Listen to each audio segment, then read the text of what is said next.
and they've done a good job producing, particularly in the past few weeks. But you look at a guy like Randall Cobb, when you go back to the Pittsburgh game, who had a big game, scored a big touchdown for us, set us up for another big score in the 2-minute drive.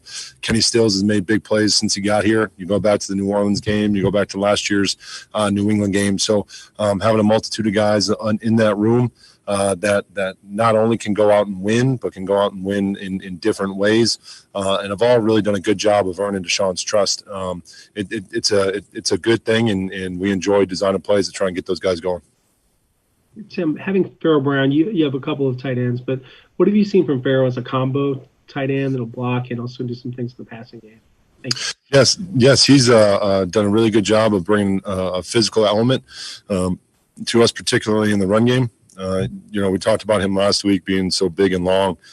He does a really good job of not only using those tools and being physical, but being a student of the game, and really taking pride in knowing basically a multitude of positions. So the tight end, you mentioned him in the passing game, you mentioned him in the backfield. So he's doing a really good job. He's versatile, and we're excited to work with him. Cody Stutes. Tim, yesterday Romeo said the unusual offseason, lack of a preseason, has played into some of the struggles of the offensive line. Do you agree with that? And when do you expect maybe the offensive line to catch up, if that is indeed a factor, and maybe their uneven start?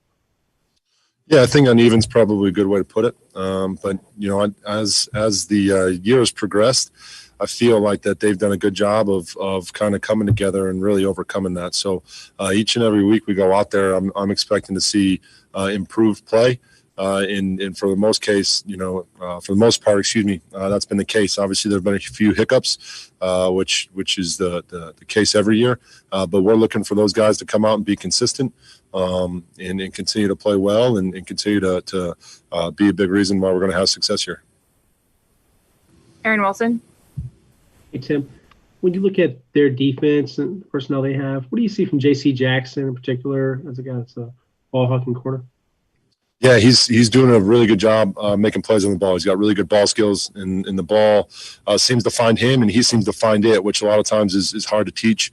So he's got really good instincts. He's got good movement skills, and does a good job of playing within that scheme, and really, like you hit on, goes and makes plays on the ball, which is the most noticeable thing about his game. How's Laramie doing? Do you guys expect him to? He's had a bug last couple of days, not COVID, but do you guys expect him to be able to get back out there? Yeah, we're going to see what Laramie can do, and we're going to take advantage of everyone that we have available. So, hopefully Laramie continues to improve, and he's able to make an impact on the game on Sunday. Last question for Cody Stutes. Tim, when you face some of these rushing attacks that the opposition puts out there, does it sort of shorten the game, and do you maybe have an expectation of the amount of times you're going to get the ball and what you need to do with it when the opponent has a rushing attack that can sort of shorten the amount of possessions you're going to get? Yeah, I mean, no matter who the opponent is, the goal is always when we get the ball to score. So first and foremost, that doesn't really change things, but it does change the way you look at it.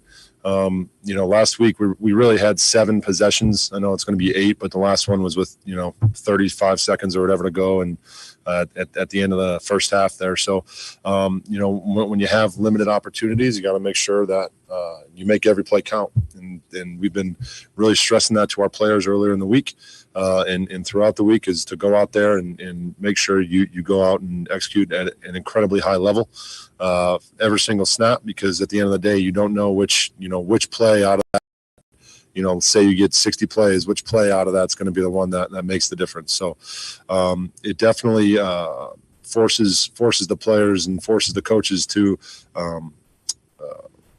really make sure and stress the importance of each and every play, because like you said, you may get limited swings at it. So I think it's really helped kind of drive that focus home and hammer that point home. Great. Thanks so much, Tim. Thank you, guys. Have a good day.